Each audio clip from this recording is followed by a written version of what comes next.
Bismillahirrahmanirrahim. Assalamualaikum warahmatullahi wabarakatuh. Alhamdulillahilladzi an'amana bi afdalil adyan wa yubayyinu laha tariqatuha maktubun fil Qur'an. Asyhadu an la ilaha illallah wa asyhadu anna Muhammadan 'abduhu wa rasuluhu sahibul burhan. Allahumma shalli wa sallim ala sayyidina wa habibina wa syafi'ina maulana Muhammadin sallallahu alaihi wasallam. Para pemirsa, sahabat SAG yang dimuliakan dan dicintai, diberkahi Allah Subhanahu wa Ta'ala. Senang sekali kita bisa berjumpa lagi dalam suasana batin yang seperti ini. Mari kita mengatur protokol kesehatan yang telah ditetapkan oleh pemerintah, Kementerian Kesehatan dan agama kita sendiri, ya kan? Karena kita ingin betul-betul bagaimana ya dalam situasi yang seperti sekarang ini tetap produktif, jangan kendor. Karena itu saya ingin mengangkat persoalan ini menjadi sebuah topik kita yang sangat penting hari ini. Para pemirsa, bekerja itu sebetulnya ibadah. Tapi bagaimana menjadikan pekerjaan itu sebagai ibadah? Jangan lupa hadis Nabi, innamal a'malu binniyati. Sesungguhnya amal perbuatan itu diawali dengan niat. Jadi teman-teman karyawan yang bekerja di SIG misalnya, begitu kita akan meninggalkan rumah, melangkah kaki kanan, Bismillahirrahmanirrahim, wala haula wala quwwata illa billah. Di situ kita berniat, saya akan pergi mencari sesuap nasi atau mencari nafkah untuk memberikan kehidupan terhadap keluarga saya karena Allah. Itu niat yang sangat luhur. Maka semenjak kita melangkahkan kaki itu, pahala tercatat oleh malaikat sampai kita kembali ke rumah. Bahkan ada ulama yang mengatakan seandainya terjadi kecelakaan lalu lintas yang menyebabkan kematian, itu mati syahid. Karena dia mati dalam keadaan sedang beribadah.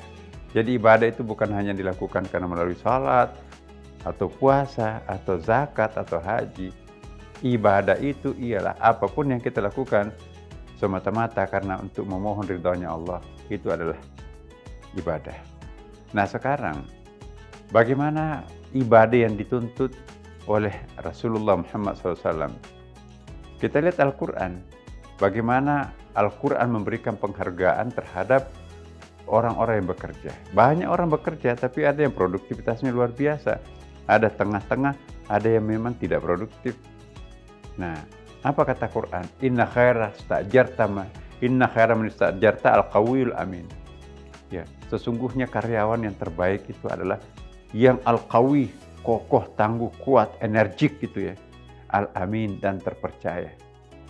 Apa artinya energik, apa artinya kokoh, apa artinya tegar kalau nggak jujur, tidak merasa memiliki pekerjaannya, tidak merasa punya tanggung jawab, tidak punya loyalitas terhadap alma mater, tidak punya loyalitas terhadap perusahaan tempat ia bekerja. Itu disebut al-amin. Nah, itu menarik sekali ya, karena ketika Nabi Musa melamar pekerjaan di dalam suatu ya, sebutlah istilah kerennya sekarang kan instansi ya. Keluarga yang ditempati memohon itu memberikan satu persyaratan. Syarat untuk bisa bekerja di sini ialah orang yang punya kekuatan, energik, kokoh, tangguh pada prinsipnya, istiqamah dalam berpendirian, dan yang paling penting al-amin. Al-amin itu jujur, bertanggung jawab, luhur, nggak bohong, ya, nggak korupsi, nggak neko-neko, itu ada keluhuran, ada kekuatan.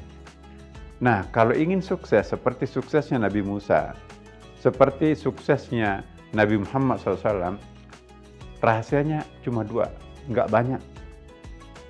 Jadilah seorang yang kokoh, kuat, ya. Dan yang kedua, jadilah seorang yang jujur. Kalau kita energik, ditambah dengan kejujuran, maka insya Allah sebesar apapun beban yang dibebankan ke kita, itu insya Allah kita akan lakukan dengan tenang.